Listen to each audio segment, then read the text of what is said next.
Lajengan mawon. Oh, nggih. Nggih.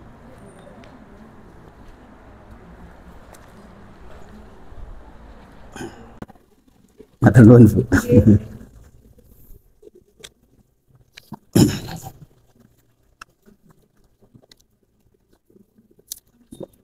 Bismillah.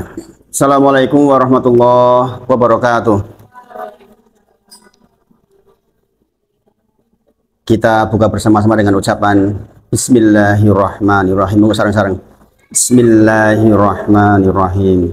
Mudah-mudahan dengan dibuka dengan menyebut nama Allah, seluruh kegiatan sore kita hari ini mudah-mudahan dirahmati oleh Allah Subhanahu wa taala. Innal hamdalillah nahmaduhu wa nasta'inuhu wa nastaghfiruh wa na'udzu billahi min syururi anfusina wa min sayyiati a'malina. May yahdihillahu fala mudilla lahu wa may yudlilhu fala hadiyalah. Asyhadu alla ilaha illallah wa asyhadu anna Muhammadan abduhu wa rasuluh. Allahumma sholli ala Muhammad wa ala ali Muhammad. Subhanaka la ilma lana illa ma 'allamtana innaka antal alimul hakim. Rabbi shrah li sadri wa yassir li amri wahlul 'uqdatam min lisani yafqahu qawli. Amma ba'd. Ibu-ibu sedaya sami sehat insyaallah nggih. Sehat-sehat. Pergantian musim biasanya banyak yang flu nggih. Nggih, tapi ini sudah sebagian hujan kemarin kan. Musim-musim bulan-bulan ini memang biasanya banyak penyakit nggih. Maka kita jagi betul nggih supaya seluruh kegiatan ibadah saged berjalan dengan baik insyaallah. Dan kita berdoa kepada Allah mudah-mudahan kita terhindar dari berbagai macam bencana, bala nggih. Salawat dan salam kita sampaikan pada junjungan kita Nabi Agung Muhammad sallallahu alaihi wasallam. Mugi-mugi kita sedaya saged mengikuti seluruh risalahnya, mempelajari risalahnya dan diberi taufik oleh Allah agar risalah yang kita pelajari bisa kita implementasikan di dalam kehidupan kita sehari-hari insyaallah. Ibu-ibu sedaya sepertinya sudah lama nih nggak kepanggih. Meskipun saya tiap hari ke sini. Ada berapa bulan? 3 bulan apa 2 bulan? 2 bulan ya. Mudah-mudahan rentang waktu itu ilmu yang sudah masuk ada yang diingat. Ada yang diingat bukan? Kalau lihat videonya ulang biasanya ada yang diingat. Makanya saya rekam biar jenengan bisa melihat ulang videonya. Ngaji itu kalau bisa ya nempel lah sebagian walaupun tidak seluruhnya. Oke. Saya rekam dalam rangka itu supaya jenengan bisa melihat ulang ya di rumah insya Allah.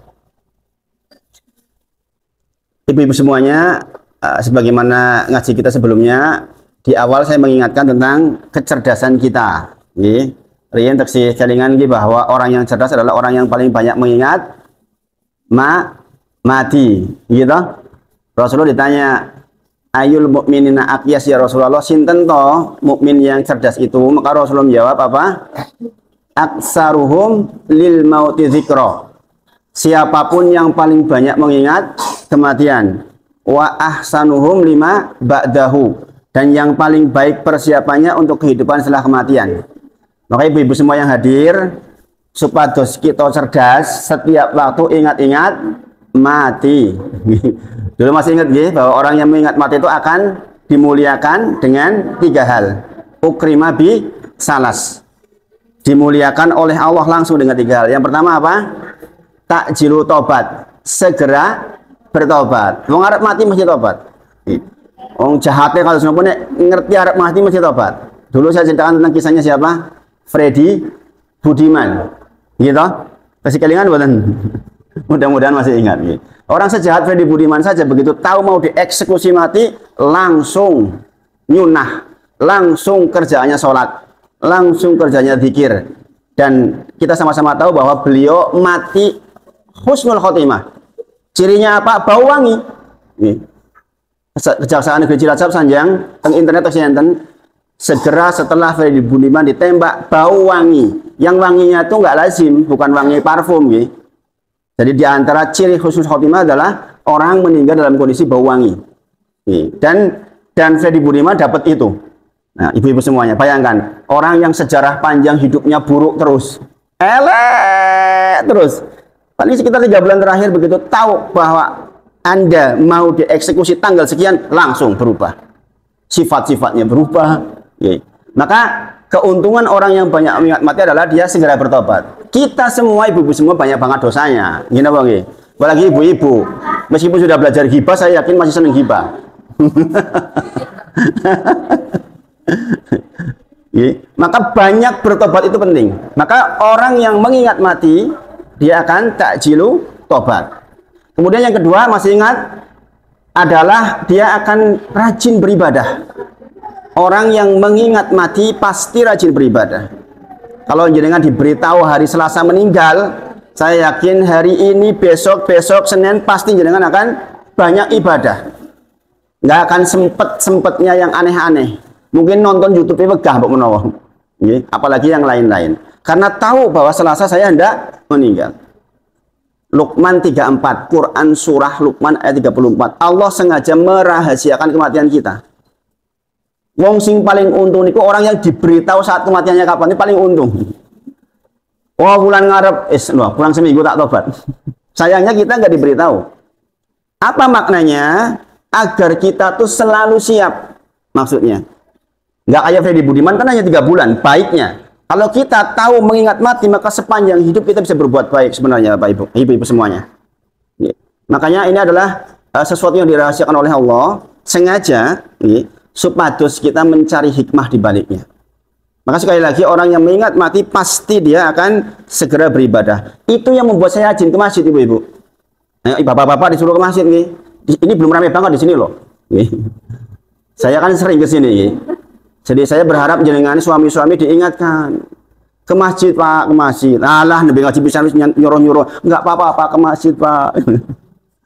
Didorong ke masjid.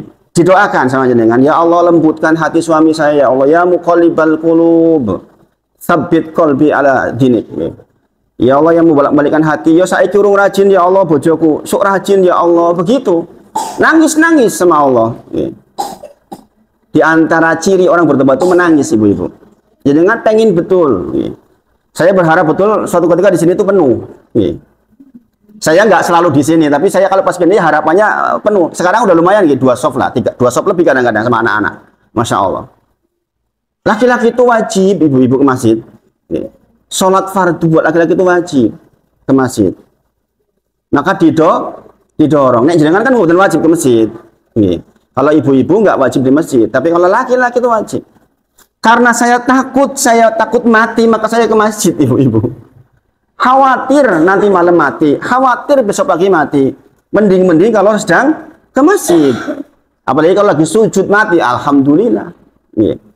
Maka sekali lagi, orang yang banyak mengingat mati menjadi cerdas, dimuliakan oleh Allah dengan segera beribadah kepada Allah. Kemudian yang ketiga, Pak, masih ingat bukan? Ridho bil qalil, akan ridho dengan yang sedikit. Orang kalau merasa umurnya nggak begitu panjang, dia nggak akan berpikir ngumpulkan buat tuku mobil, punya uang pun untuk orang lain, untuk ibadah. Saya betul-betul merasakan, ibu-ibu semuanya. Saya itu orang hijrah. Saya dulu dari serba ada, kemudian menjadi ngontrak lagi hari ini. Tapi betapa pertolongan Allah itu luar biasa.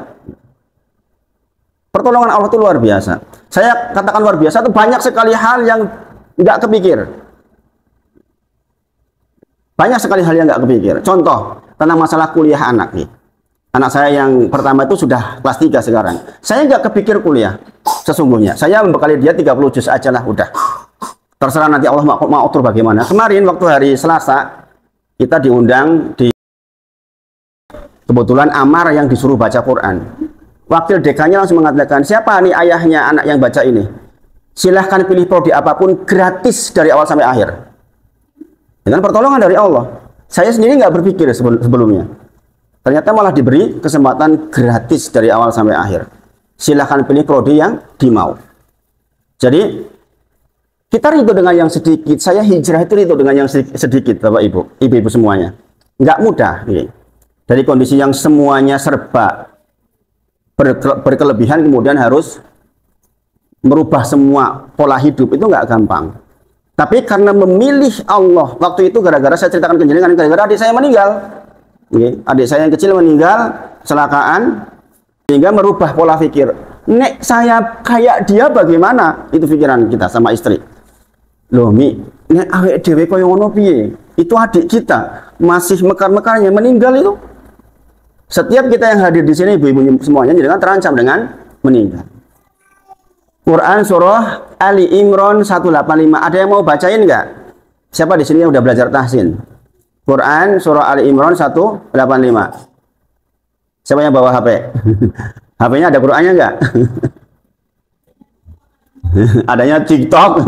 Ada TikTok nggak apa-apa. Ada Instagram nggak apa-apa. Tapi Quran juga ada. Coba dibaca salah satu. Quran surah Ali Imran 185. Biar nggak ngantuk. Monggo Bu, yang di sebelah timur.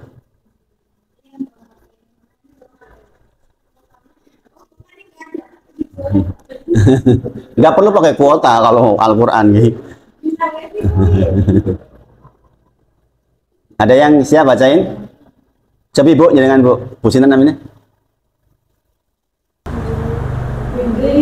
Bu Indri coba di, wah Bu Indri.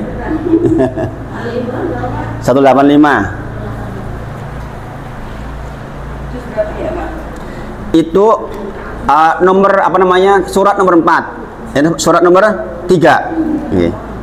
Al-Fatihah, Al-Baqarah, Ali Imran.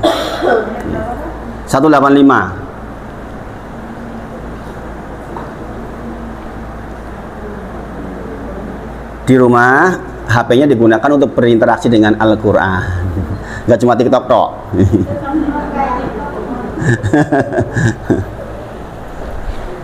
Sudah ketemu belum?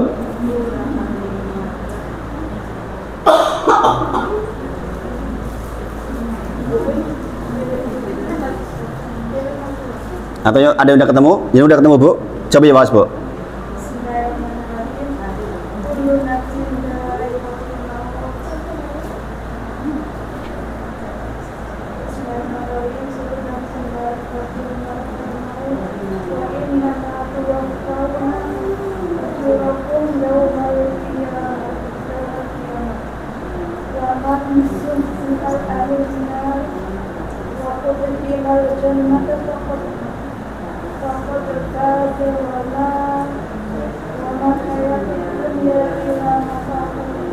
Masya Allah, gitu yang dibaca lagi. Kullu nafsin dha'iqatul maut. Setiap yang bernyawa pasti akan merasakan kematian. Jadi kan semua bernyawa pasti akan merasakan kematian. Suka tidak suka, siap tidak siap. Dan kita tidak tahu kapan datang. Mereka katakan wa innama tuwaffawna ujurakum yaumal qiyamah. Justru dengan kematian itulah jenengan akan dibalas dengan balasan yang sempurna. Jadi ibu-ibu semuanya, jenengan perhatikan betul ayat ini. Jenengan itu akan mendapatkan balasan sempurna di sana. Baik balasan dalam bentuk balasan kebaikan maupun keburukan. Setiap yang jenengan lakukan hari ini akan dibalas di sana. Jenengan berbuat buruk hari ini enggak langsung dihitung sekarang, enggak. Apakah jenengan berbuat naudzubillah zina dengan orang lain kemudian langsung dihukum? Belum tentu. Ada orang yang zina sehat-sehat saja. Ada orang yang hibah sehat-sehat saja. Tapi ketahuilah akan disempurnakan balasan di sana. Segera setelah jenengan meninggal, nanti ada hari hisab. Maka setiap yang jenengan ucapkan hari ini, yang jenengan perbuat hari ini, pasti akan diperhitungkan di sana. Maka hari ini kita sedang menulis kitab kita sendiri, ibu-ibu semuanya. Setiap hari tadi subuh, jenengan sudah ditulis. Tadi subuh saya ngapain, terus begitu sampai sore ini. Pada saatnya nanti jenengan akan menerima kitab panjenengan sendiri. Sebagian menerima dari sebelah kanan, sebagian dari sebelah kiri, sebagian dari belakang. Beruntunglah orang yang menerima di sebelah kanan. Jadi orang mau masuk surga itu sudah tahu. Begitu dia terima dari sebelah kanan, berarti dia tahu penduduk surga. Kalau sebelah kiri atau bahkan belakang, naudzubillah, bisa jadi dia penduduk neraka jahanam. Ada yang selama-lamanya, ada yang mampir di neraka. Makanya dikatakan wa innama tuwaffawna ujurakum yaumal qiyamah. Kemudian di bawahnya dikatakan faman suhsiha anin nar. Siapapun yang dijauhkan dari neraka jahanam, maksudnya bagaimana? Dijauhkan dari neraka jahanam berarti jenengan di dunia tuh nggak mau dengan yang buruk-buruk, ibu-ibu. Nek arep ngopo-ngopo sing elek, ya ada aja penghalangnya. Sudah berkumpul sekian orang, sudah terjadi majelis, mau ghibah nggak jadi. Ada aja yang membuat jadi nggak jadi. Entah satu orang mengingatkan, entah satu orang baca Quran, tiba-tiba terus kelingan. Atau jenengan mau berbuat apapun yang buruk-buruk, Allah jaga jenengan. Maka dikatakan faman suhsiha anin nar. siapapun yang dijaga oleh Allah dari api neraka, kemudian wa udkhilal jannah, yang berarti dia dimasukkan surganya Allah, faqad faz. Itulah orang yang menang sesungguhnya. Itulah orang yang menang sesungguhnya. Jadi kemenangan itu bukan persoalan di dunia bagaimana ibu-ibu semuanya. Kedudukan kita tinggi, harta kita banyak, bukan jaminan sama sekali. Bukan jaminan sama sekali. Saya sudah merasakan kedua-duanya insya Allah. Duit akeh ya wis pernah, kekurangan ya wis pernah. Jadi sesungguhnya bukan itu intisarinya. Tetapi bagaimana kita menyikapi nikmat dari Allah itu dengan takwa, itu yang paling penting. Kemudian di akhir katakan wa mal hayatud dunya illa mataul ghurur. Ketahuilah ibu-ibu semuanya, setiap kenikmatan yang jenengan terima di dunia ini bentuknya apapun, itu berpotensi memperdaya panjenengan. Mbuh niku bentuknya sehat, wong sehat terus ora tau loro, kadang-kadang malah lali. Sehingga dia tidak bersyukur dengan sehatnya. Sehat gopo wae sing ora perlu. Dolan terus subhanallah. Giliran sakit, pengen yang masjid, pengen berdoa, pengen sholat. Makanya kadang-kadang nikmat sehat pun bisa memperdaya kita. Nikmat harta, jadi kan bisa sombong dengan harta, subhanallah ibu-ibu semuanya. Orang miskin bisa sombong nggak bisa, tapi kalau orang kaya sombong itu oke. Berpotensi maksudnya. Karena ada yang disombongkan. Ya pantas-pantas saya aku sombong, aku mau beli 5 misalnya. Orang di mobil terus sombong terus piye. Jadi yang berpotensi sombong itu justru yang mendapatkan nikmat lebih. Nikmat mata bisa melihat. Subhanallah, jangan harusnya melihat orang-orang yang mohon maaf tidak bisa melihat. Banyak juga kan teman-teman kita yang nggak bisa melihat. Saya itu punya jamaah beberapa yang dari kalangan tunanetra. Tapi saya melihat cara bersyukur mereka itu luar biasa. Nah, jenengan yang bisa melihat, kalau nggak dirahmati Allah, ini hanya untuk nonton TikTok terus ini. Instagram, TikTok, Qur'annya nggak pernah dibahas. Padahal yang menjadi panduan buat panjenengan adalah Al-Quran. Di HP itu ada aplikasi Quran, ini kapan dia terakhir dibuka? Dibuka terakhir ya sampai APOS. Nah ini, wamal hayatud dunya, kata Allah, illa mata'ul. Sesungguhnya setiap kenikmatan yang Allah titipkan kepada panjenengan di dunia ini berpotensi memperdaya panjenengan. Makanya kadang-kadang Allah itu kadang-kadang cabut untuk supaya jenengan sadar. Kadang-kadang jenengan diberi sakit supaya tahu nikmat sehat itu enaknya luar biasa. Gila bang, jenengan merasakan nikmat sehat ketika sakit toh. Jebul sakit gregetsi ora penak tenan gitu. Apalagi tadi ibu sinten Bu udah mulai merasakan apa namanya sendi-sendi mulai enggak nyaman. Jadi oh dek ben aku jamane sinau kan gitu. Munggah tangga ya ora masalah saiki gitu. Kadang-kadang kita dikurangkan nikmat oleh Allah dalam rangka supaya kita bisa mensyukuri apa yang kita terima selama ini nggak kerasa. Coba kita bisa melihat harusnya kan kita bersyukur sekali. Gini bang. Tapi kalau kita nggak sekali-kali sakit mata, iyo kadang-kadang nggak tahu nikmat mata. Makanya sekali lagi wamal hayatud dunya illa mataul ghurur. Sesungguhnya setiap kenikmatan yang Allah titipkan kepada kita di dunia ini berpotensi memperdaya kita kalau nggak dianugerahi oleh Allah Subhanahu wa taala. Maka kita minta anugerah dari Allah Subhanahu wa taala, minta rahmat dari Allah Subhanahu wa taala. Kemudian ibu-ibu semuanya, di dalam Quran surah Al-Hadid ayat 16, Allah berfirman, alam ya'ni lilladzina amanu an takhsha'a qulubuhum lidzikrillah. Coba jenengan, saya ajak jenengan berpikir nih.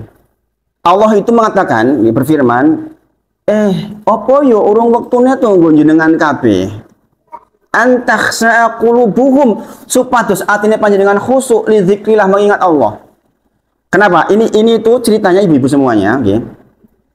Para sahabat tuh mulai merasa agak-agak bosan. Okay. Baru tahun keempat loh padahal, baru tahun keempat keislaman. Kadang-kadang kita ibu-ibu, okay, waktu kita tuh habis untuk macam-macam yang tidak ternilaikan ibadah. Maka Allah itu mengatakan, alam ya'ni lilladzina amanu an takhsha'a qulubuhum lidzikrillah. Apa yo urung wektune tunggu jenengan sedaya khusyuk ingat Gusti Allah. Sebab apa?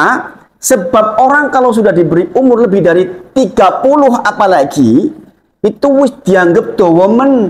Ibu-ibu, umatnya Nabi Muhammad SAW itu kayak 30 itu udah panjang.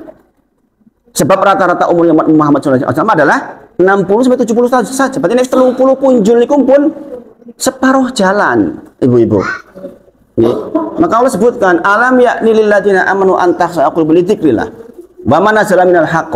Apa jurung waktu kan jenengan gelem buka-buka Al-Qur'an supaya dengan itu jenengan lembut. Ini Allah yang berfirman, ibu-ibu semuanya. Kemudian dikatakan ojo koyoto wong-wong gitu. Di sini bahasanya gitu nggih. Jangan dikatakan wala yakunu kalladzina utul kitab. Jangan seperti orang-orang yang dulu sebelum kalian diberi kitab. Orang-orang Nasrani dan Yahudi dulu diberi kitab. Kemudian fatola alaihim. Kemudian berlalu waktu yang panjang. Jenengan kayak umur 20 tahun, 20 tahun. Kemudian fakosat kulubuhum. Kemudian hatinya menjadi keras. Disebabkan apa? Karena nggak mau berinteraksi dengan Al-Quran. Nggak mau berinteraksi dengan kitabnya. Alah Al-Quran we opo. Kok diwoco? Padahal itu yang membuat hati kita lembut, ibu-ibu semuanya. Saya membekali anak-anak saya hafal Quran itu berpikir karena zaman sekarang tuh susahnya luar biasa membina anak-anak kita. Gini bang, ini bocah wis SMA kelas 10 semuanya pun mulai bucin, gini bang, mulai cinta-cintaan, gitu. Nek dikondoni mulai angel, konturu angel, kontangi angel, gini bang. Ada yang merasakan begitu enggak? Nanti kalau belum, nanti jenengan begitu punya anak SMA kelas lorong pun. Saya membayangkan lagi anak saya yang saya bekali dengan 30 juz saja itu masih berjuang. Apalagi kalau dibiarkan. Amar itu udah 30 juz selesai. Sudah dapat sertifikat 30 juz dan sudah diujikan sekali duduk 30 juz. Mulai jam 1 malam baca sampai maghrib berikutnya. Enggak putus, hanya putus sholat tok. 30 juz. Saja kadang-kadang isu-isu nangis puyo angel. Bayangkan. Sebabnya apa? Sebab malamnya susah tidur. Anak semua sekarang itu ketip mikeli HP. Gitu bagi Arab dijiku nesu. Gitu. Seperti itu tantangan kita, ibu-ibu semuanya. Maka kitanya orang tua, ibu-ibu, berinteraksilah dengan Al-Quran. Mudah-mudahan Allah tolong. Gitu bagi kita nggak tahu anak kita keluar ketemu siapa, gitu, terpengaruh apa, macam-macam. Subhanallah, maka kita bermohon kepada Allah supaya ditolong. Maka kitanya sendiri khusyuk. Jangan berlaku seperti orang-orang dahulu yang diberi kitab kemudian dia nggak baca kitabnya sehingga hatinya menjadi keras. Dan dikatakan di akhir-akhir dikatakan wa katsirum minhum fasikun. Kebanyakan mereka mati dalam kondisi fasik. Subhanallah, ibu-ibu semuanya. Saya ngajak jenengan berpikir karena apa? Kita sudah sama-sama tua. Ini sepuluh munggahnya pun tua jenengan itu. Sudah bukan waktunya lagi kita main-main, apalagi pun seket, nih apalagi pun 60, kan sudah di ujung waktu hidup kita. Sebentar lagi kita di dunia nggak akan lama. Nih. Hari kemarin saya dikabari grup SMP, nih, teman ketuanya grup SMP itu anaknya baru lulus, kumlut, naik motor keunduran truk meninggal, 20 sekian tahun. Bayangin ibu-ibu semuanya. Jadi semua kita di ruangan ini sadar sepenuhnya bahwa kita tuh terancam dengan kematian. Apalagi zaman sekarang, ibu-ibu. Kita dengar di berita itu hampir tiap hari ada pembunuhan. Gila bang, sing tukang gorengan dipateni lah, sing ibu-ibu ketemu dipateni lah, sing bojo mateni suaminya lah, macem-macem. Ini tanda-tanda akhir zaman, ibu-ibu semuanya. Karena persaingan zaman sekarang memang beratnya luar biasa. Makanya saya kalau anak-anak pergi yang saya pesankan entuk dolan ning jogo sholat yo, begitu. Karena kita nggak tahu pengaruh di luar. Kalau dia masih sholat, kata Rasulullah as-sholatu nuron. Sholat itu cahaya, ibu-ibu. Jadi ini arep kegowo sing elek-elek iki menawa ono sing jogoni. Nggih. Kadang-kadang kita punya anak remaja ngerjain PR di mana ngobrol apa nanti bisa jadi kena narkoba dan lain sebagainya. Gini apa nggih? Maka kita mohon kepada Allah, ya Allah jagain ya Allah. Makanya saya sering update lagi ning di sholat isya ning di. Kalau mau wayahe sholat di foto yo tak gituin. Terus dibilang iyik wong tuwa yo ben. Maghrib di mana ini fotoin ya gitu. Isya di mana fotoin ya kalau pas pergi malam misalnya gitu. Zaman sekarang dengan model P5 itu kan sekolah sekarang pulang pada malam-malam gini bang. Lungu sono kegiatan mana subhanallah. Zaman kita dulu pulang wisbar. Sekarang kegiatan tambah ini, kadang-kadang kerja ini, bikin ini sampai malam. Dan anak-anak kita sekarang gelem ora gelem kudunya ke HP gini apa gini? Sekolah pakai HP sekarang itu. Ini makanya ya kita sudahlah, kita mengalah kepada keadaan, bermohon kepada Allah. Makanya katakan alam yakni lil ladzina amanu an takhsha qulubuhum. Kita orang tuanya ayo pada khusyuk, pada ke masjid. Bapak Ibu semuanya, bapak-bapak semuanya diberitahu nih supaya di sini ramai. Saya senang banget kalau di sini tuh ramai gitu. Nek wis rame malahan nanti saya pergi ke masjid lain lagi mana nggak apa-apa. Jadi saya kadang-kadang ngamein masjid sampai jadi nanti saya bangun di tempat baru lagi kayak gitu. Oke. Harapannya mudah-mudahan menjadi keberkahan buat lingkungan. Oke. Nah kemudian ini terkait dengan mengingat kecerdasan kita.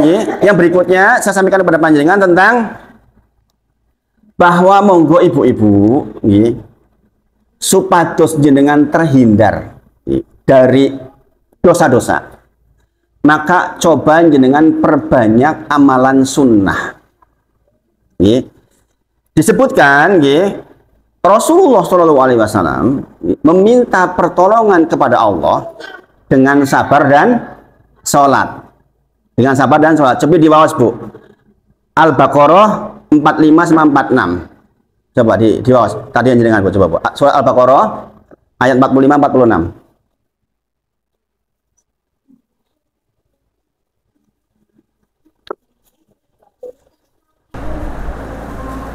Pun bagi, mangga jelas.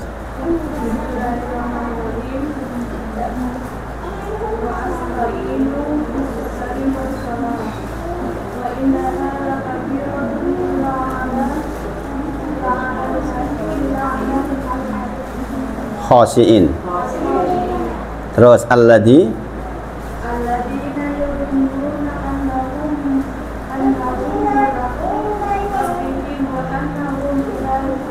itu Quran surah Al-Baqarah 4546 Allah berfirman wasta'inu bis-sabri was-shalah. Mintalah tolong kepada Allah dengan sabar dan salat. Wa innaha lakabiratun illa 'alal khasiin. Dan hal itu abot kecuali untuk orang-orang yang khusyuk. Jadi minta tolong kepada Allah dengan sabar dan salat itu abot, enggak gampang. Kecuali buat orang-orang yang khusyuk. Siapa orang yang khusyuk? Ayat 46. Alladzina yadununa annahum mulaqu rabbihim wa annahum ilaihi rajiun. Yaitu orang-orang yang sadar sepenuhnya bahwa dia akan kembali kepada Allah, akan meninggal. Jadi sinten kemauan pengen mendapatkan kekhusyuan harus banyak mengingat kematian. Sampai Rasul bersabda, "Shollu sholata muwaddi'in." Nek panjenengan salat, salatlah kata Rasul sebagaimana salatnya orang yang mau meninggal. Makanya kalau saya ditanya bagaimana cara mendapatkan salat khusyuk 5, jawabannya 1 di antaranya adalah salatlah sebagaimana salatnya orang yang mau meninggal. Kalau jenengan tahu nanti maghrib meninggal atau isya meninggal, salat maghrib jenengan saya yakin khusyuk banget. Nangis saya yakin. Allahu Akbar, deleg jenengan. Gini apa nggih? Maka sekali lagi wasta'inu bis-sabri was-shalah. Jenengan itu minta tolong kepada Allah dengan sabar dan salat. Dan itu tidak mudah kecuali bagi orang yang khusyuk, yaitu orang-orang yang banyak mengingat kematian. Nampak ibu-ibu semuanya. Ini adalah kebiasaan Nabi Muhammad SAW. Ini bulan Rabiul Awal nih. Kita mencontohi Nabi di bulan ini lebih keras. Rasulullah itu contoh terbaik. Di sini dikatakan uswatun hasanah, contoh yang baik. Kata sahabat Hudzaifah radhiyallahu anhu dikatakan karena Nabi sallallahu alaihi wasallam adalah Nabi Muhammad sallallahu alaihi wasallam idza hasabahu amrun shalah. Umpami beliau enggak nyaman atine, langsung ambil wudu salat. Makanya ibu-ibu semuanya, coba jenengan camkan ini benar-benar monggo kita laksanakan, cobi. Hampir seluruh jamaah aktif kajian saya mingguan khususnya, ibu-ibunya itu rata-rata sholat hariannya minimal 40 rakaat. Bahkan kadang-kadang ada yang pagi udah WA, Ustadz, alhamdulillah hari kemarin saya bisa 100 rakaat. Jangan berpikir, oke mentoh. Sekarang saya ajarkan kepada panjenengan. Sholat fardu berapa rakaat ibu-ibu? 17 rakaat. Gitu. Sampun rampung dereng niku jenengan masih bolong-bolong. Insya Allah saya berprasangka baik sudah selesai semuanya lah kalau wajib. Gitu apa nggih? Ada yang belum? Jadi kalau yang wajib itu ya jangan bolong kalau yang wajib. Ya, jangan bolong. Jadi kan pengen punya putra yang dijaga oleh Allah kan? Gitu. Caranya dengan sholat. Jenengannya sholat dulu. Gitu. Karena kita sekali lagi kita sama-sama nggak tahu nasib anak kita besok. Gitu oke. Maka kita minta kepada Allah dengan wasta'inu bisobri, sabar. Anak kita lagi di luar kadang-kadang buatan tentermatinnya sabar. Tapi juga sholat, minta tolong sama Allah, ya Allah. Ya Allah tolong ya Allah. Gitu. Yang 17 saya anggap jenengan rampung lah. Yang belum masih bolong ditambal. Saya kadang-kadang maklum ibu-ibu kadang-kadang suka bolong sengaja tidak sengaja. Bolong tidak sengaja, contoh. Jenengan head jam 1 siang. Jam 1 siang. Duhur masuk jam berapa? 12 kurang. Jenengan nurung duhur, jenengan head. Bagaimana nasib sholatnya Pak jenengan? Harus dikoto begitu jenengan selesai head. Karena jenengan sudah terkena kewajiban tapi jenengan meninggalkan. Gini apa nggih? Ada yang begitu? Banyak sepertinya yang seperti itu. Inilah pentingnya ngaji. Jadi kalau jenengan sudah masuk waktu sholat kok urung sholat jebul terus tengah-tengah waktu sholat jenengan head, maka jenengan tetap terkena kewajiban untuk mengkodok. Kodok itu mengganti maksudnya. Begitu jenengan sembuh mengganti ben saya ketinggalan satu sholat duhur, saya sholat duhur 4 rakaat. Paham ibu-ibu? Atau misalnya jenengan rampung head jam 10 malam. Aduse jam 10 malam nopo pagi-pagi? Nah itu harusnya jam 10 malam karena masih waktu adem Ustaz begah unatus ya esuk isan wae esuk jenengan kehilangan satu sholat ibu-ibu dan itu dosa besar. Salah satu dosa besar dari 100 dosa besar adalah meninggalkan sholat dengan sengaja. Kata Rasulullah, yang membedakan antara aku dengan orang-orang kafir, tarkus sholat. Yang membedakan aku dengan orang kafir, meninggalkan sholat. Nek wong sengaja meninggalkan sholat, bahayanya pol-polan. Bahayanya pol-polan. Makanya saya tuh sama anak-anak, yang lain-lain saya maafkan. Tapi begitu ninggalin sholat, ngamuk bapaknya. Jangan tahu persis. Saya kalau sudah anak sampai ketinggalan waktu sholat, ngamuk saya. Saya bawa betul ini untuk mukul. Karena apa? Perintah Rasulullah. Makanya ibu-ibu, ayo minta tolong kepada Allah dengan sabar dan sholat. Demikian Rasulullah. Rasulullah kalau nggak enak hati punya masalah, langsung ambil air wudhu sholat. Nah, 17 rakaat. Terus, yang segera harus jenengan sekarang tata adalah sholat yang mengiringi sholat fardu. Apa itu namanya? Sholat rawatib. Sholat rawatib. Ada berapa sholat rawatib? Ada berapa ibu-ibu? Ada 2 macam. Yang satu yang mu'akadah, yang sangat ditekan nek orang-orang alangan yo dilakoni. Yang satunya yang ghairu mu'akadah, rodo-rodo ditekan sidik. Apa saja yang ditekan? Riwayat Ibnu Umar radhiyallahu anhu, anaknya Umar bin Khattab. Saya Bu, kalau mendengar hadis kok dari Umar, anaknya Umar bin Khattab, langsung semangat melakukan. Kenapa? Beliau itu dikenal orang yang paling mencoba untuk dekat sama Rasulullah. Paling memiripkan dirinya dengan Rasulullah. Bayangkan, dia jalan di suatu tempat, tiba-tiba begini dia. Begitu. Ditanya sama sahabatnya, "Kowe ngopo kok ngene-ngene iki?" "Oh, ndek ben kene ono wit-witan. Wit-witannya ono batangnya kayak gini. Rasulullah lewat sini begini." Lah saya kan wis ora ono ben aku cocok ke Rasulullah. Bayangin, saking pengennya sama dengan Rasulullah. Dia mengatakan hafidhu min Nabi sallallahu alaihi wasallam, saya menjaga dari Nabi Muhammad sallallahu alaihi wasallam raq'ataini qabla duhri. 2 rakaat sebelum duhur, wa raq'ataini ba'daha, dan 2 rakaat setelahnya. Berarti sudah berapa itu? 2 dan 2 berapa? 4. Jadi yang mengiringi sholat duhur sudah ada 2 dan 2. 2 sebelum, 2 setelah, sudah 4. Kemudian rakaataini ba'dal maghrib fi baitihi. Kemudian Rasulullah sholat 2 rakaat setelah maghrib di rumahnya. Maka sholat sunnah itu memang paling bagus di rumah. Walaupun kebanyakan bapak-bapak yone anu sisan, khawatir nek lali tekan rumah. Kadang-kadang tekan rumah nyekel HP terus lali. Nggih. Kemudian rakaataini ba'da isya. 2 rakaat setelah isya udah berapa itu? 2 udah 8. Kemudian rakaataini qabla fajar, sebelum subuh. Totalnya berapa? 10. Jadi totalnya 10. Bayangin ini Ibu semuanya. Sudah berapa berarti? 17 tambah 10 pinten? 17. 17. Kemudian yang ghairu muakkadah disebutkan sing sinten kemawon menjaga 4 rakaat sebelum duhur dan 4 rakaat setelah duhur, maka dikatakan haramallahu alaihin nar, maka diharamkan buat dia neraka. Bayangin ibu-ibu, ini yang saya katakan, minta tolonglah kepada Allah dengan sabar dan sholat. Sing sinten kemawon saged melaksanakan 4 rakaat sebelum duhur, termasuk 2 yang tadi berarti, dan 4 rakaat setelah duhur, maka diharamkan neraka. Pokoknya berarti ibu maksudnya, berarti jangan iku atine dijogone arep gawe elek ki ora sida. Paham ibu-ibu maksudnya?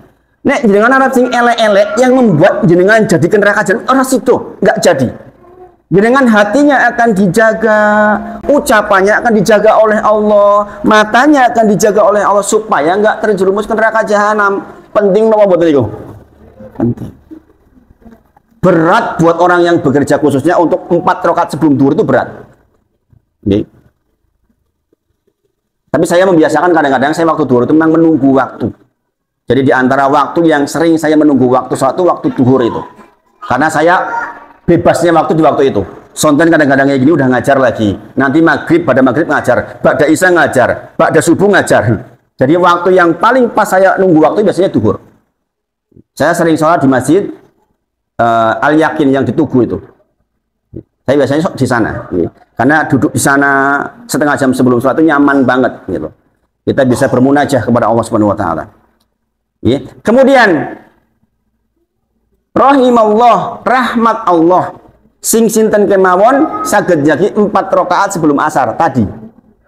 Seseorang yang sholat 4 rakaat sebelum asar, 2 maksudnya, maka dia mendapatkan rahmat Allah. Anak-anak panjenengan dijagani sama Allah Subhanahu Wa Taala. Bayangin, suami panjenengan dijaga itu sama Allah. Jangan pengen begitu, gimana bagi? Kita kadang-kadang nggak mampu jagain. Maka kita serahkan kepada Allah Subhanahu Wa Taala. Kemudian sallu qoblal maghrib, sallu qoblal maghrib, sallu qoblal maghrib. Liman syaa kata Rasulullah. Salat sak durunge maghrib, salat sak durunge maghrib 3 kali. Bagi yang berkehendak. Berarti 2 rakaat sedurunge maghrib. Kemudian 2 rakaat setelah sebelum isya. Totalnya 12. Sudah berapa itu? 27 tambah 12 berarti 39. Sudah 39 rakaat itu. Plus jenengan sholat dalu. Sholat dalu berapa rakaat minimal? 11 ya, usahakan 11. Berarti pun pinten niku? 50. Gitu? Pun 50 niku. Kalau jenengan punya kebiasaan, kemarin waktu saya ceramah di satu tempat, ini dokter, mantan pejabat di BPK. Ustadz, kok duha nggak dihitung Ustadz? Kalau jenengan punya kebiasaan duha bagus sekali, tambah 8, sudah 58. Itulah mengapa jamaah aktif saya yang ngaji, ibu-ibu kebanyakan, WA ke saya, Ustadz hari ini saya udah 50 rakaat. Maka di sini ibu-ibu saya berharap wasta'inu bis-sabri was-shalah, supaya jangan dijaga pandangannya, dijaga pendengarannya, dijaga tangannya, lisannya, banyak-banyakin sholat. Para ulama menyebut ibu-ibu, fungsi sholat. Saya terangkan ke jenengan, ini dari Ibnu Qayyim dalam satu kitabnya dikatakan yang pertama, faktor dominan dalam mendatangkan maslahat. Jenengan biasa membanyakkan sholat, itu banyak kebaikan datang. Bapak ibu semuanya, saya hidup setelah hijrah itu sejujurnya secara ekonomi itu nggak baik-baik saja, tapi selalu dapat pertolongan Allah. Saya butuh motor, ada yang kirim. Jadi pertolongan Allah itu begitu banyak ibu-ibu. Mobil saya kemarin sempat rusak, Nih. Panas, habis 7 juta. Saya nggak keluar sama sekali, 0 rupiah. Ada yang tolong. Masya Allah ibu-ibu. Jadi dengan sholat, itu tuh Allah tuh akan kirimkan banyak sekali hal yang di luar nalar kita. Ya contohnya tadi saya nggak ngebayangin kuliah. Ternyata gratis kuliahnya. Bukankah itu pertolongan dari Allah? Mungkin saya nggak punya uang banyak, tapi Allah tolong. Ini satu hal yang seharusnya bisa menjadi pelajaran buat kita semua. Bahwa firman Allah itu betul. Wasta'inu bis-sabri was-shalah wa innaha lakabiratun illa 'alal khashiin. Alladzina yadunnuna annahum mulaqu rabbihim wa annahum ilaihi raji'un. Itu berat kecuali bagi orang-orang yang sadar akan kematian. Saya menjadi rajin, mau rajin karena sadar mati, ibu-ibu. Saya khawatir nanti besok pagi meninggal karena kita sama-sama nggak tahu. Ya saya yakin ini diantaranya dengan yang hadir kan nggak ada yang tahu persis mau mati kapan, gini bogi. Walaupun kita muda, apalagi kalau tua, kan makin deket kalau tua. Ini nom kio kan bukan jaminan mau panjang, gini bogi. Maka orang yang seperti ini selalu bisa khusuk. Keselak nih. Jadi yang pertama, sholat itu mendatangkan kemaslahatan, kebaikan-kebaikan. Yang kedua, menyingkirkan keburukan. Arab entuk singelek-elek ora sida, ibu-ibu. Nggih. Berkah dari sholat panjenengan. Kemudian yang ketiga, menghalangi dari dosa-dosa. Sing sinten kemawon sholatnya rajin, as-sholatu nurun. Sholat itu cahaya. Sehingga jenengan dari dosa ki ora sida, dihalangi oleh Allah Subhanahu wa taala. Pengen buat kata sendiri.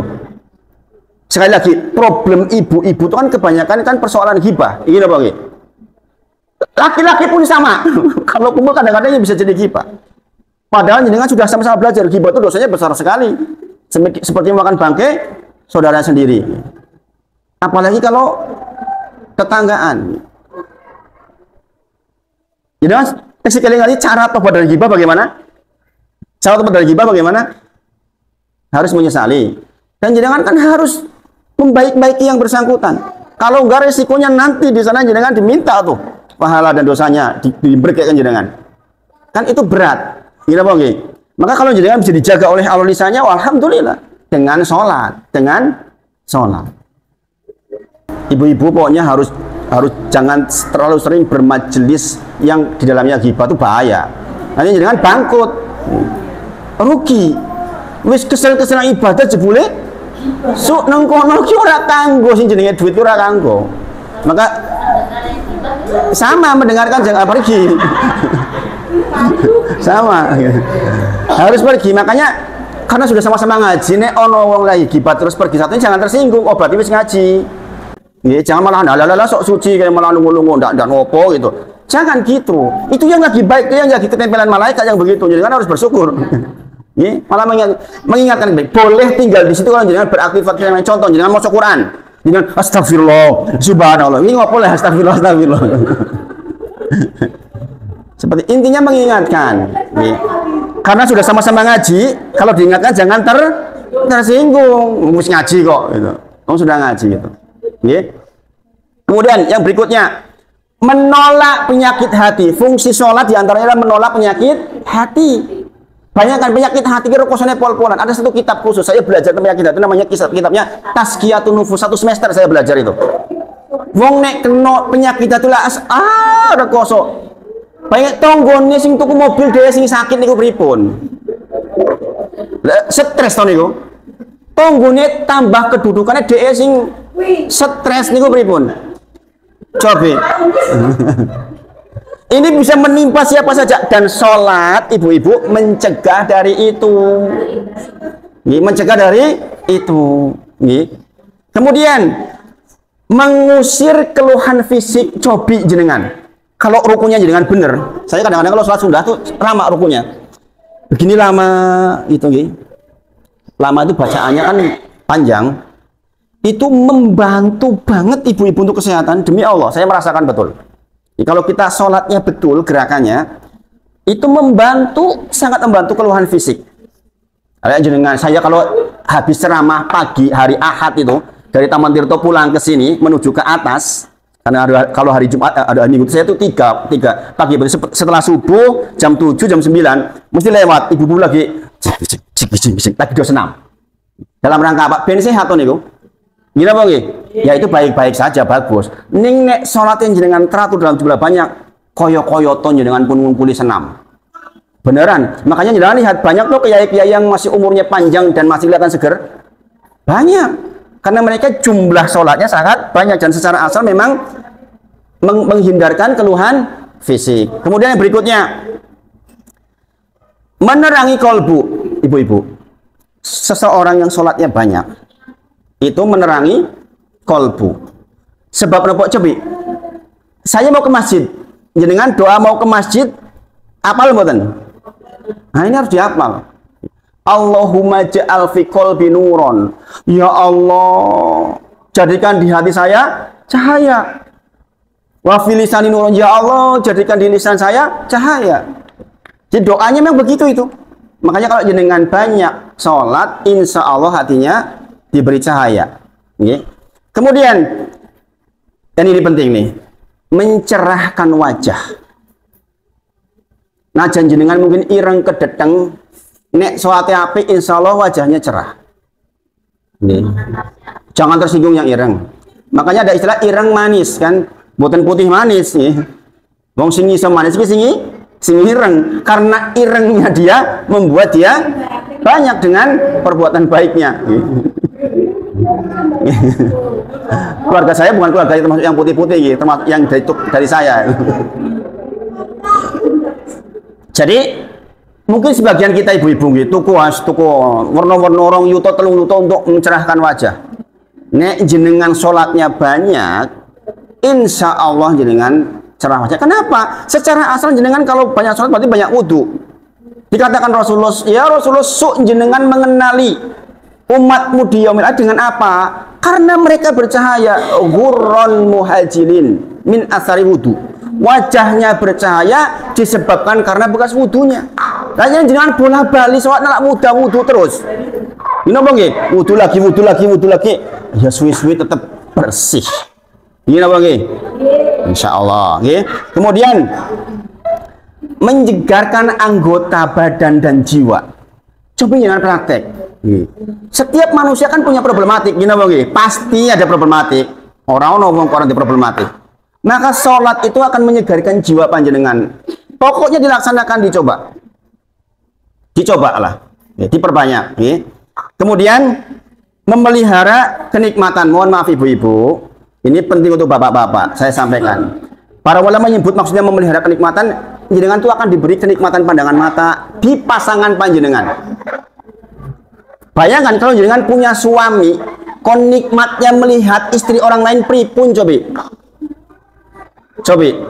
Kalau jenengan punya suami yang rajin sholat, akan diberi pandangan mata baiknya tuh di jenengan bak bidadari buat mereka. Makanya dorong bapak-bapak rajin sholat. Sepatutnya jenengan juga beruntung ibu-ibu. Kemudian menepis siksa di dunia dan di akhirat. Siapapun yang memperbanyak sholat, insya Allah akan ditepis siksa. Kemudian menurunkan rahmat dan menyibak tabir permasalahan. Kalau jenengan punya masalah pusing orang rampung apa to iki kok ora ketemu, sholatlah. Insya Allah dengan itu jenengan akan mendapatkan pencerahan. Dan ini sudah sering sekali saya alami ibu-ibu semuanya. Ini materi yang kedua. Saya karena di sini lama jaraknya, jadi saya singkat-singkat, tapi dapat 3 materi. Harapan saya begitu. Yang berikutnya, saya mengingatkan lagi persoalan hibah, karena ini hampir selalu saya sampaikan di ibu-ibu, supaya jangan betul-betul clear. Dulu kita sudah belajar tentang resiko dari hibah. Resiko tentang hibah, betapa jahatnya hibah, sehingga jenengan bisa menjadi orang yang bangkrut karenanya. Sekelingan to niku. Maka mbok menawa jenengan kompun lali. Saya ingatkan bahwa Allah berfirman, wa itta'adana rabbakum, sesungguhnya Rabb kalian telah memaklumkan la in syakartum la azidanakum, wa la in kafartum inna adzabila syadid. Ketahuilah ibu-ibu semuanya, Allah itu berfirman sing sinten kemawon bersyukur terhadap nikmat dari Allah, maka rumusnya akan ditambah nikmatnya, gitu Bang. Tapi kalau jenengan nggak bersyukur, maka akan diambil nikmat panjenengan. Sekarang, syukur nikmat terhadap mulut yang sehat itu apa? Zikrullah. Kufur nikmat dengan lisan adalah salah satunya ghibah. Hati-hati, khawatir jenengan diambil nikmat bisa bicaranya. Kalau jenengan terus-terusan seperti itu, jenengan akan diambil kenikmatan beribadah di dalam lisan. Kok dilalai kok ngomong sing elek, kan repot nih kok. Maka ingat-ingatlah, sing sinten kemauan bersyukur akan ditambah nikmatnya. Tapi kalau nggak bersyukur, ingat Allah bisa ambil toh nikmat panjenengan. Dan ini berlaku umum. Berlaku umum, jenengan diberi apapun yang sifatnya nikmat dari Allah, kok jenengan nggak gunakan dengan baik, maka berpotensi untuk diambil. Nanti kalau udah diambil menyesal. Menyesal luar biasa. Aduh, dek ben aku. Sering kok dengar kayak gitu. Dek ben aku ki wong sugih loh. Saiki dek ben aku wong apik loh. Saiki kan bahaya banget. Kita berharap nikmat yang ada ditambah, minimal yo ajeg lah. Jangan dicabut. Nah, ibu-ibu semuanya, sekarang sebagian kita mungkin sudah terlanjur dengan perbuatan dosa-dosa, khususnya hibah. Maka apa yang perlu dilakukan untuk membentuk lingkungan yang baik supaya tidak suka hibah? Ini penting ibu-ibu. Ini saya sampaikan di banyak tempat ini. Maka yuk dibangun suasananya dengan apa? Banyak ngaji, banyak diingatkan, banyak ngaji, banyak bermajelis yang terkait dengan agami. Itu insya Allah jangan akan dikondisikan. Sebab nopo nek ono sing ngelingki ya seperti tadi jangan lagi ngomong-ngomong dengan bojo gibah, mboten tersinggung sebabnya Pak sudah sama-sama tahu ilmunya. Nilai meskipun tahu ilmunya kadang-kadang kebablasan gini Bang. Kalau ada yang mengingatkan kan mendingan. Maka buat lingkungan yang mendukung. Kemudian ibu-ibu semuanya, saya minta dengan sangat di sela-sela doa jenengan, doakan lingkungan panjenengan, doakan Pak RT, Bu RT. Ini memang itu salah satu tugas orang Islam itu mendoakan pemimpin, ibu-ibu, bapak semuanya. Didoakan pemimpinnya agar hatinya lembut, diberi kelembutan dan sebagainya. Karena pemimpin apapun kan pemimpin, beliau yang memimpin kita hari ini, maka didoakan, wajib mendoakan. Itu diantara cara supaya mendapatkan lingkungan yang baik, menghindarkan hibah salah satunya begitu. Kemudian optimal di dalam berperan, ini penting ibu-ibu. Kata Rasulullah dari Aisyah radhiyallahu anha, anna Rasulullah sallallahu alaihi wasallam qala innallaha azza wajal yuhibbu idza amila ahadukum amalan. Allah tuh suka banget tuh sama orang yang kalau diberi peran jenengan maksimal perannya. Bisa jadi Bu RT, perannya maksimal betul, optimal. Jenengan jadi sekretaris misalnya, optimal betul. Pokoknya optimal dengan yang bisa jenengan lakukan hari ini. Jangan main-main. Jadi ibu, yo optimal untuk anak-anak. Kalau seperti itu Allah akan tolong jenengan punya namanya apa tuh? Punya kewibawaan namanya. Sehingga kalau jenengan bicara didengar oleh orang lain. Walaupun jenengan hanya berperan di rumah panjenengan sendiri, ini dalil dari Rasulullah. Sing sinten kemawon diberi peran kok optimal perannya, jadi ibu rumah tangga optimal. Itu nanti jenengan akan diberi wibawa oleh Allah Subhanahu wa taala. Sehingga setiap kalimat jenengan akan didengarkan oleh orang lain. Paham ibu-ibu nggih? Paham. Maka dicoba ibu-ibu, dicoba. Mengingatkan suami ya sekuat tenaga, sekuat tenaga. Kemudian ini penting aktif mengerjakan sunnah. Maka tadi yang sholat tadi, nek urung-urung iso 50 yo minimal wajib plusing 10 niku yo dilakoni. Nggih? Siap mboten? Kalau ibu-ibu insya Allah kan lebih mudah sebenarnya nggih. Karena nggak harus di masjid, nggih. Kalau bapak-bapak kadang-kadang langsung oyak-oyak ke masjid, nggih. Nggih. Sampai ibu-ibu, saya sampaikan ke jenengan ini. Sholat duhur, ini cerita laki-laki. Kemudian saya datang ke sini ternyata udah mau iqomah. Berarti saya kan nggak bisa sholat qobliyah, ya. Saking pentingnya sholat qobliyah, saya boleh melaksanakan qobliyah sakbare. Saya carry ke sini, sudah iqomah, saya belum sholat qobliyah duhur.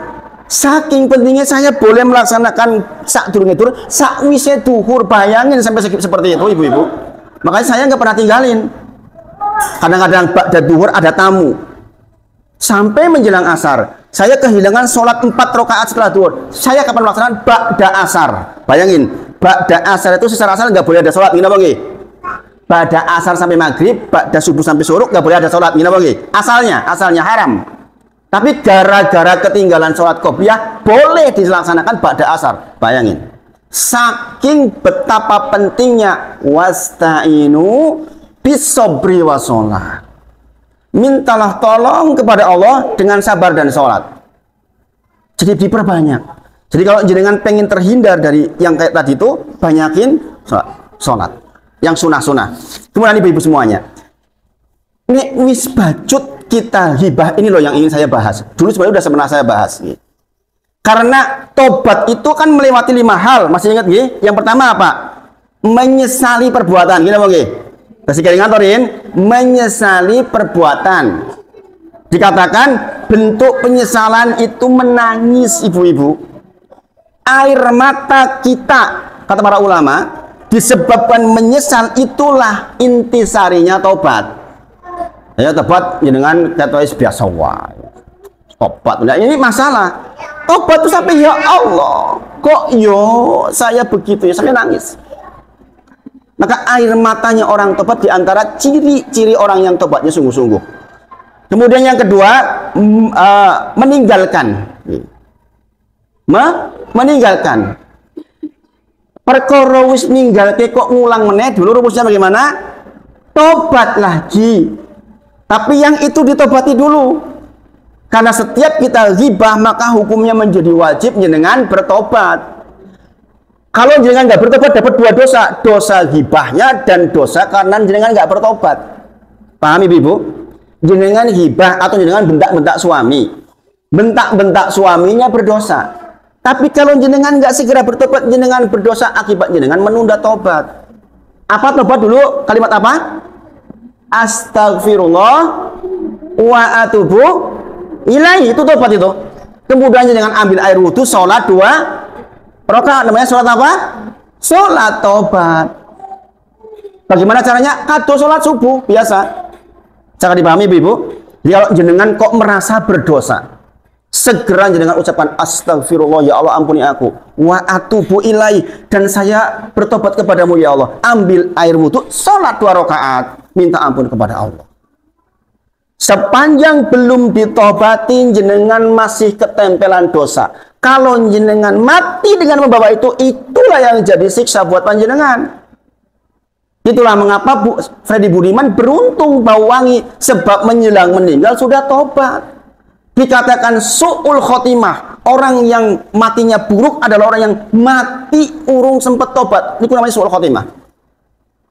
Husnul khotimah gimana kok? Mungkin dosanya banyak segunung, tapi dia sudah bertobat kepada Allah sungguh-sungguh, kemudian mati. Dia orang yang beruntung, ibu-ibu. Kapan berlakunya? Sampai lam yughorhir. Sampai sebelum itu. Kalau sudah di depan mata kematian, kita tobat, ya Allah, boten kagem. Boten kagem, coba. Jenengan punya dosa. Jenengan naik motor, brek tabrakan, dereng sempat tobat jenengan. Di bawah mati, boten anunya, dosanya. Di bawah mati yang seperti itu. Makanya dikatakan begitu segera setelah jenengan merasa berdosa, segera bertobat. Khawatir seperti itu, ibu-ibu semuanya. Paham gih? Kemudian bertekad untuk tidak jatuh lagi. Niatnya buatan ngulangi niatnya. Perkara kok keulangan lagi ya tobat lagi. Manusia kadang-kadang salah lagi. Tapi niatnya itu tidak mengulangi. Kemudian ikhlas karena Allah. Jenengan tobat dudu sebab jenengan sakit, misal aku ora iso ngomong kok saiki ora gibah no. Ayo kepeksa jenenge. Jenengan tuh ikhlas karena Allah, betul-betul karena Allah, bukan karena yang lain. takut kepada penyakit, aku sakit gak ngerokok meneh lah, aku nek ngerokok meneh jadi sakit misalnya. Itu tobatnya tobat karena takut sakit, bukan karena Allah. Kemudian yang kelima, sesuai dengan waktunya. Ini saya katakan, pokoknya waktunya sebelum sampai ke tenggorokan nyawa panjenengan dan sebelum matahari terbit dari barat. Nah, untuk hibah ketambahan satu, yaitu menyelesaikan haknya. Ini dulu sudah sampaikan, nih. Jadi orang kalau berdosa terkait dengan orang lain, itu ada dua macam, ibu-ibu. Kalau terkait dengan fisik, contohnya harta, dengan mengambil harta orang lain, kehormatan orang, harta orang lain, atau misalnya apalagi korupsi misalnya, maka tobatnya ada di samping yang lima tadi. Yang lima tadi ditambah mengembalikan. Jenengan pernah mengambil motor orang lain misalnya, maka tobatnya jenengan nggak cuma yang tadi, harus mengembalikan motornya. Paham ibu? Ya. Jadi dan ini hutang misalnya, madiyah hutang, maka harus dikembalikan hutangnya. Nggak bisa nggak. Ya. Kalau enggak nanti jenengan akan ditemukan sebelum masuk surga, ibu-ibu. Ini pintu surga, ada lapangan, namanya kontoroh. Jenengan akan ditemukan dengan orang yang masalah dengan jenengan. Saat turunnya ibu surga, dirampungi disik yo, begitu nanti. Jadi orang masuk surga itu udah bersih semua. Sampai dikatakan hewan bertanduk, yang menanduk hewan nggak bertanduk dibalas di sana besok. Saling tanduk gantian. Jenengan begitu mau masuk ke pintu surga, jenengan kan di masalah karo aku toh. Jenengan di tanggungan karo aku toh, sak yuto toh. Gitu. Nah terus piye? Udah nggak laku lagi uang waktu itu. Yang laku adalah pahala dan dosa, subhanallah. Itulah disitulah ada orang bangkrut di situ itu. Makanya hati-hati. Jenengan kalau punya masalah dengan orang, ingat-ingat su isin men, su nengkono isin men. Jangan akan ketemu ketemu di dunia begini. Ditemukan jenengan, subhanallah. Jenengan pernah menggibahi orang, ditemukan jenengan dulu, jenengan gibahi saya. Allah beritahu ke saya. Selesaikan sekarang. Subhanallah. Mengerikan ibu-ibu. Maka tobatnya orang yang menggibah orang atau mengambil hak orang lain adalah menyelesaikan. Nah sekarang untuk gibah itu ada dua nih. Ada dua. Sebagian ulama berpendapat pokoknya kudu dikondoni, tapi pendapat yang lain mengatakan orang dikondoni orang popo. Yang penting kita beristighfar untuknya. Ya Allah ampuni dosa-dosa Busri ya Allah. Misalnya jenengan menggibah Busri misalnya. Tapi jenengan nggak mau ngomong ke yang bersangkutan karena sebagian pendapat ulama daripada engkau ngomong dari masalah. Jenengan menggibah 5 tahun, orang yang digibah nggak tahu. Bisa terjadi? Bisa terjadi. Menggibah setahun, orang yang digibah nggak tahu. Maka jenengan sebagian ulama berpendapat jenengan nggak perlu menerangkan. Aku ini gibah gue setahun loh. Ini bisa masalah ini orangnya bisa jadi aku ora trimo pokoknya. Ora trimo. Bisa jadi dia nuntut, ya kan? Sakit hati saya gitu. Nek yang bersangkutan nuntut panjenengan dalam bentuk uang. Goro-goro kok ngibayaku tak tuntut 1 miliar misalnya. Jenengan tuh harus bayar tuh 1 miliar tuh. Kalau enggak hutang buat jenengan, bayangin tuh. Maka para ulama menyebut kalau jenengan menghibai orang yang digibai nggak tahu, cukup buat jenengan kembalikan nama baiknya. Pertama, jenengan bersedekah atas namanya. Yang kedua, dibaik-baikin dia, sebutkan kebaikannya. Yang ketiga, jenengan harus sepanjang hidup banyak istighfar untuknya, yaitu ya Allah mohon ampunan untuk beliau ya Allah, ampuni dosa-dosanya beliau ya Allah, begitu. Kalau enggak selesai, jenengan akan ditemukan di kontoroh, jadi masalah besar. Maka ibu-ibu semuanya, monggo minta tolong kepada Allah dengan sabar dan sholat supaya tidak sampai terjerumus yang begitu itu loh. Jenengan pulang kepada Allah dengan dosa kepada Allah lebih ringan daripada dengan dosa sesama manusia. Allah itu Maha Pengampun ibu-ibu. Tapi nek manusia butuh, saya juga butuh kedudukan di sana. Maka ayo dosaku gue kue yo. Nah, ini kan bahaya. Nah itu yang sampaikan sore hari ini. Mudah-mudahan bisa menjadi pengingat 3 poin. Mudah-mudahan saged diamalkan. Dan mudah-mudahan Allah rahmati kita semua dan menjadi lingkungan yang baik. Ingat-ingat pesan saya ibu-ibu semuanya. Tolong bapak-bapak didorong ke masjid supados lingkungannya menjadi lebih baik. Saya tidak akan selalu di sini. Maka mudah-mudahan ayo. Pak Bambang yang warga baru itu ikut pengajian saya seminggu 3 kali loh. Di Gunung Sebu ikut, di Al-Ma'arij, di Pancasan ikut. Beliau rajin banget sholat, orang baru loh, rajin sholat. Yang lama-lama gak rajin sholat, malu harusnya. Wong nganyar rajin sholat. Maka ibu-ibu yang suaminya belum sholat ke masjid, didorong. Pak, teng masjid nggih, Pak. Teng masjid nggih, Pak. Nanti jenengan akan mendapatkan keberkahan yang 13 tadi itu loh. Nggih, Pak, maksudnya supaya lingkungannya menjadi baik. Insyaallah ngaten nggih. Mudah-mudahan bermanfaat. Sudah nggih? Nanti jenengan lihat lagi videonya insyaallah. Kita tutup dengan kafaratul majelis. Subhanakallahumma wa bihamdika asyhadu alla ilaha illa anta astaghfiruka wa atubu ilaik. Wa akhiru da'wana alhamdulillahirabbil alamin. Assalamualaikum warahmatullahi wabarakatuh.